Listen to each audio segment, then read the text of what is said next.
Excellency Dr. Nkosazana Dlamini Zuma, Chairperson of the African Union Commission, Excellency Mr. Erastus Mwancha, Deputy Chairperson of the African Union Commission, Excellencies, Permanent Representatives of Member States, Excellencies, Commissioners, distinguished delegates, ladies and gentlemen.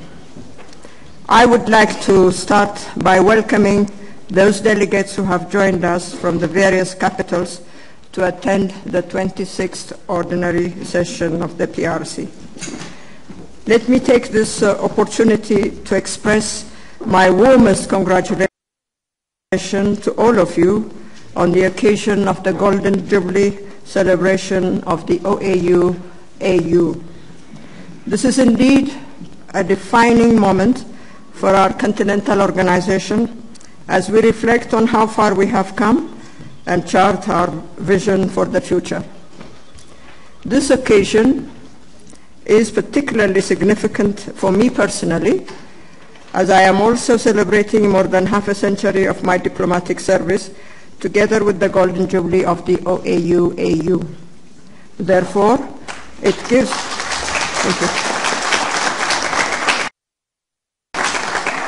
Thank you. Therefore, it gives me great pleasure and honor to preside over the work of this important organ of the African Union at the end of my diplomatic career and at the time when we are celebrating a historic milestone in the life of our continental organization. I must say, reaching this stage was no easy feat, and it required a lot of hard work and personal sacrifice. But at the end of the day, I feel very honored and privileged to have served my country and contribute in a very minute way to the cause of Africa. Excellencies, ladies and gentlemen, exactly 50 years ago, when the Addis Ababa Conference was held in May 1963, I was a young diplomat tasked with the responsibility of distributing documents to the Assembly of Heads of State and Government and other delegations. I was therefore privileged to witness history in the making, and I still vividly remember the great sense of joy and enthusiasm when the OAU Charter was finally signed by 32 African heads of state and governments. Of course, we all know that the last 50 years have been fraught with so many challenges, but through it all, we are very proud of our achievements. 50 years ago, much of Africa was still under the yoke of colonialism and apartheid. Today, it is gratifying to note that our continent has been liberated from all forms of subjugations. The major task ahead of us is therefore to achieve the socio-economic emancipation of our continent.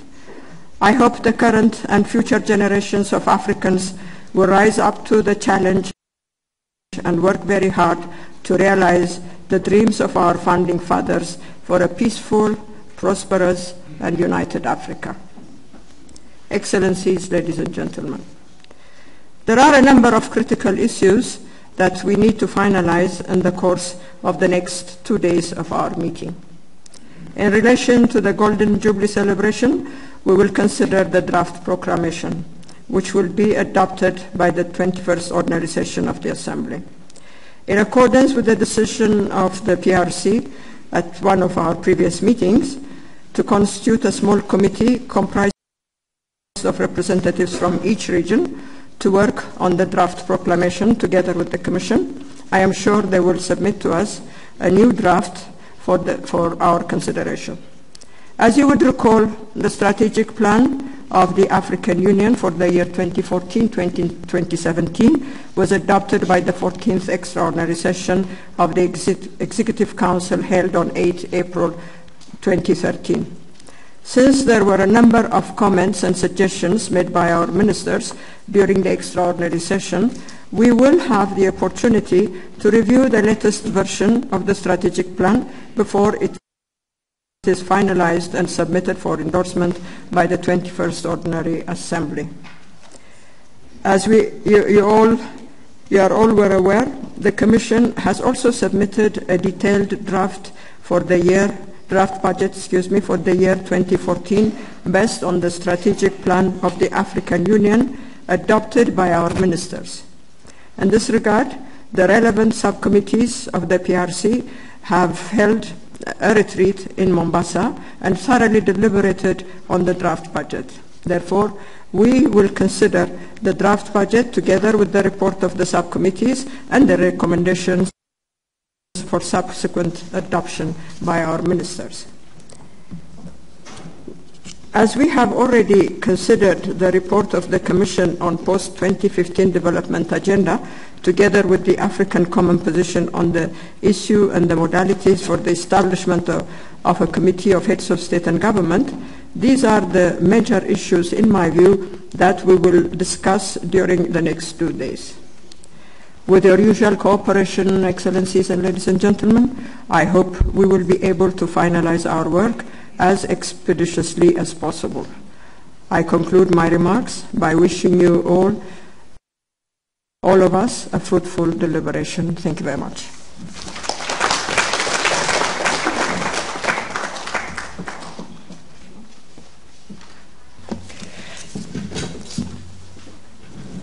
Thank you.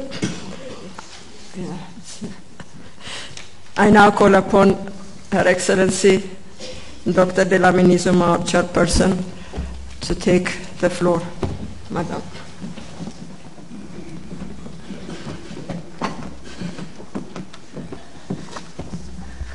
Thank you very much, Your Excellency, the Ambassador of the Federal Democratic Republic of Ethiopia and Chairperson of the PRC, our sister Konjit, Your Excellency, the Deputy Chairperson of the Commission and Commissioners, The chairpersons of the AU organs who are present, distinguished ambassadors and members of the PRC, excellencies and officials from the capitals, ladies and gentlemen.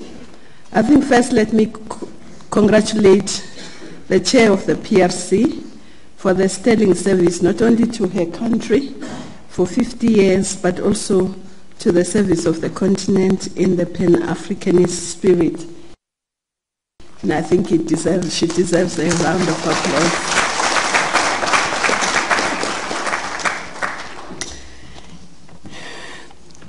Excellencies, when we met at the January summit earlier this year, we agreed that 2013 shall be an exciting but hard-working year for all of us. Indeed, the 50th anniversary of the OAU, then AU, represents yet another moment of destiny for our continent. There is general acceptance about the rise of Africa for the last decade in terms of economic growth, public investments in infrastructure development, regional integration efforts, as well as improvement in democracy and governance, peace and stability, and some human development indicators. There is also an emerging consensus that Africa's endowments and future trends present huge opportunities.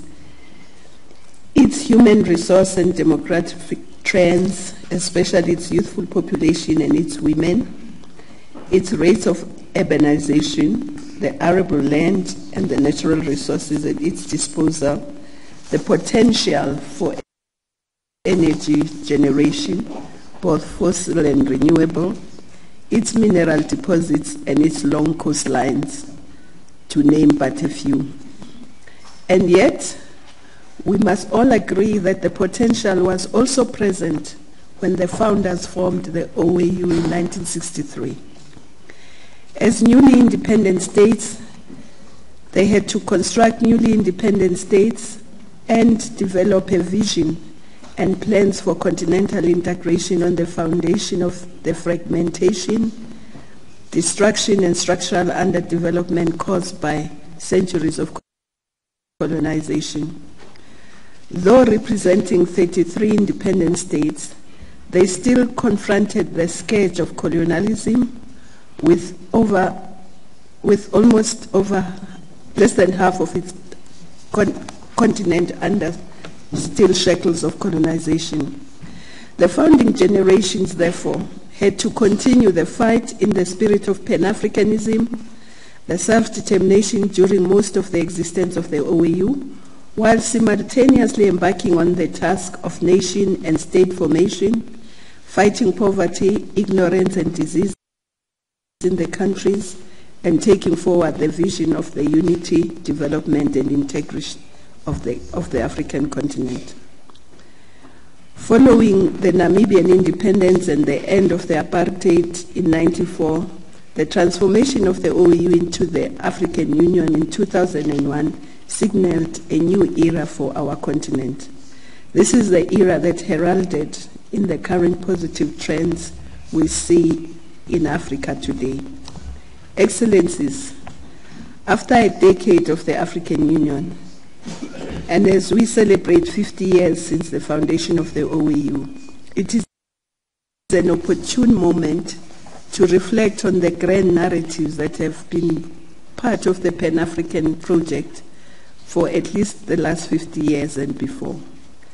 These include the long vision of African unity, the path towards shared prosperity and human security for all African citizens, regions and countries, speeding up the integration agenda, achieving gender equality, tackling the root causes of conflict, celebrating unity in diversity, and building inclusive political and human rights cultures. And Excellencies, as we debate the summit proclamation and as we reflect and plan during the year-long 50th anniversary celebration, we must answer some of these questions. What will it take for Africa to be integrated, people-centered, prosperous, at peace with itself over the next 5 decades. Are the milestones we set in various continental frameworks and initiatives, especially around human development, infrastructure, agriculture, women's empowerment, health and industrialization, and above all on political unity and integration, sufficiently bold to achieve our vision? What type of paradigm and actions in terms of leadership, people's participation, resource mobilization, and our implementation, monitoring and evaluation strategies are required to ensure impact and rapid implementation? And finally, are our institutional architects aligned towards the achievement of rapid integration, development, and industrialization? How to improve their impact, efficiency, and effectiveness? There is no question that we have grappled with all these issues since the founders gathered in Addis in 1963 and before, although in different times and context. We should remember the words of the high-level panel on the audit of the African Union when they said that, quote, only through introspection can appropriate lessons of history be learned and Africans as a people confidently forge ahead towards the desired future, close quote. Your Excellencies, members of the PRC, representatives from capitals, the first month of this year has indeed been a period of hard work, yet also exciting because we are beginning to see movements in a number of areas which the summits entrusted to us and on which we must account. Firstly, summit instructed the PRC and the Commission to finalize the approach to and preparations for the 50th anniversary. We have indeed not only adopted the anniversary project document and budget, but your good selves have been engaged in monitoring and providing direction to the preparations of the anniversary. The first phase of the anniversary is upon us, and we will soon witness whether we have turned our plans into reality. Secondly, we were required to finalize the third strategic plan of the African Union Commission, 2014-2017. This has been a challenging endeavor because we needed to agree not only the priorities for the next 5 years and beyond, but also effect the paradigm shift in our planning, focusing on the impacts and outcomes we want to achieve rather than just on activities. That's when we said in the strategic plan that our people are our most important resource. We had to articulate the strategies to achieve this, as well as set indicators to measure impact. The discussions on these matters and on the AUC 2014 discussion, budget discussion in PRC and in the extraordinary executive are testimony to our seriousness to ensure that our premium continental organization, the African Union, indeed is serious about accelerating the agenda of creating an integrated, people-centered, prosperous, and peaceful Africa. Your Excellencies, the third task on which we can report progress is on the review of the strategic partnership. Although we have not started the formal review yet, the broad outline of a different approach has begun to emerge in our practical engagements on partnerships over the 5 months. And of course, we have, in the context of the partnerships, also as a Commission, followed up on some of the issues. We've been to the People's Republic of China. We've been to Russia following the BRICS summit. So we are also following up on all those things. We not only held the Africa-South America Summit, the TICAD ministerial meeting, the AU and EU college-to-college meeting, engaged with BRICS on our continental priorities. We have also started preparations for a number of important initiatives with partners this year, including the TICAD Summit, the Africa-Arab Summit, India-African Ministerial Meeting, as well as preparations for the Africa-Europe Summit next year. A key lessons from these meetings and preparations are that when the African Union is clear about its priorities and it prepared common positions, we are more likely to have effective partnerships and move our agenda forward, whether it is on the economic partnerships agreements, EPAs, or on infrastructure priorities. We must therefore use these lessons to inform the partnership review that we must formalize after this summit. Fourthly, Excellencies, we undertook as the Commission, as part of building a people's union, to ensure that we communicate more effectively.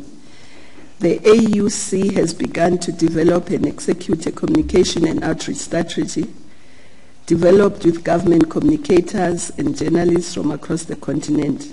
Early signals that the Union is more visible and that important shifts are occurring in perceptions of the continent. Of course, the 50th anniversary of our Union is, and by itself, and the consultative approach towards the development of Agenda 2063 framework provided us with good opportunity for raising the AU profile. We must, however, caution that we still have to do objective research on the impact of our strategy, and that important elements of our communication strategy have still got to be rolled out, especially with regards to radio and social media, in order to reach all regions and sectors of our African citizenry. Your Excellencies, a fifth area of reflection is our ongoing work on peace and security and on governance and democracy.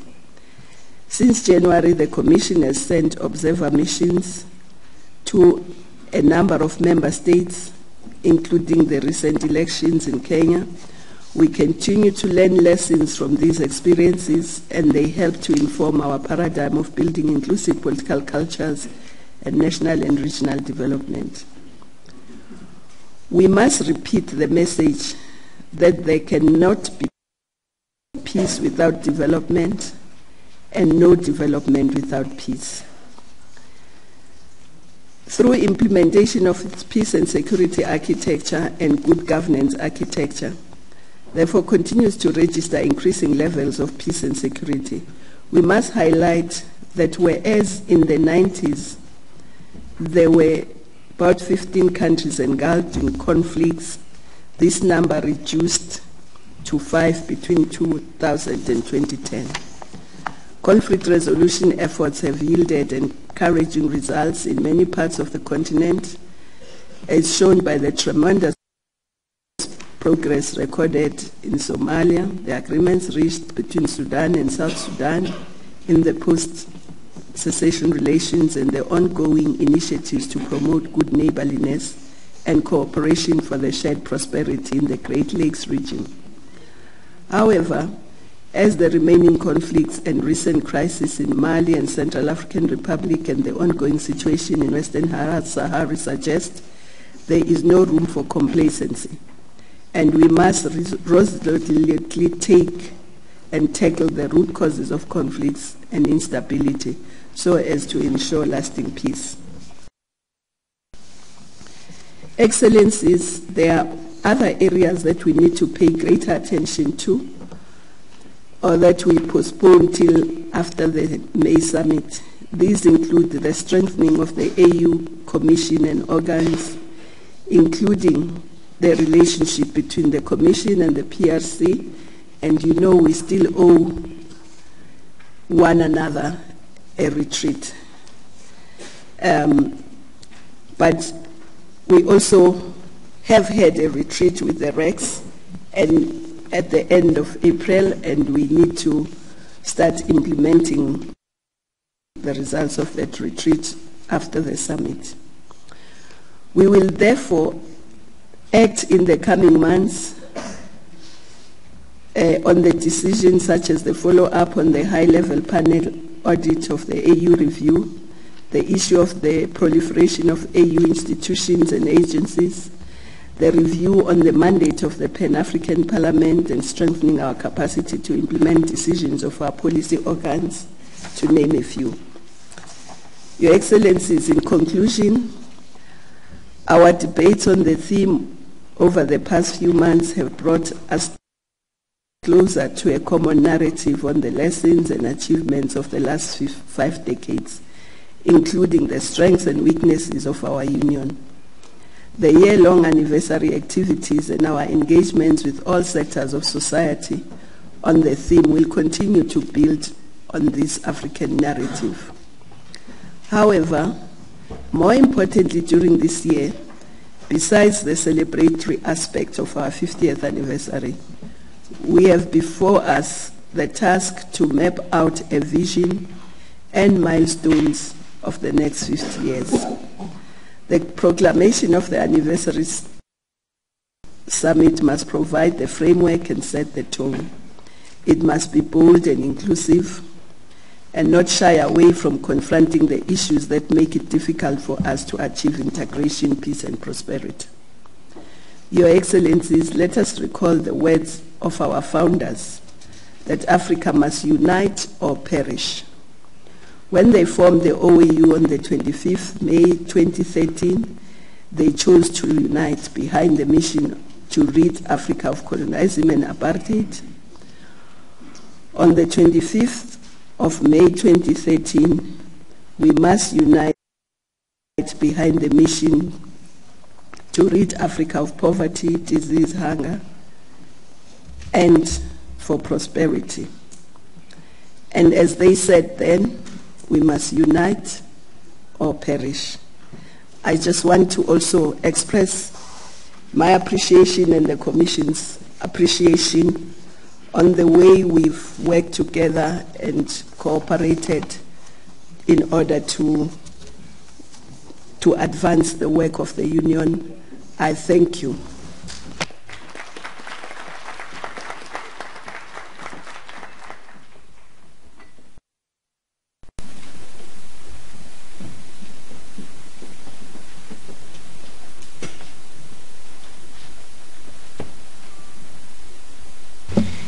Thank you.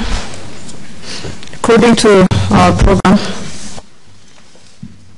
the next activity will be group photo for ambassadors, PRC members, etc. But I will give the floor to the Secretary General to make the announcement. You have the floor, sir. Thank you, Your Excellency Chair. The announcement is as follows. Your Excellencies, the ambassadors, permanent representatives to the African Union, will be joined by Her Excellency the Chairperson of the Commission and His Excellency the Deputy Chairperson of the Commission, are kindly invited to proceed to the place where the group photo will be taken behind the plenary hall. Protocol services are requested to lead their Excellencies to that place. Other distinguished participants are kindly requested to remain in this hall as the PRC meeting will resume soon its session in a closed session soon after the group photo. Thank you very much for your attention.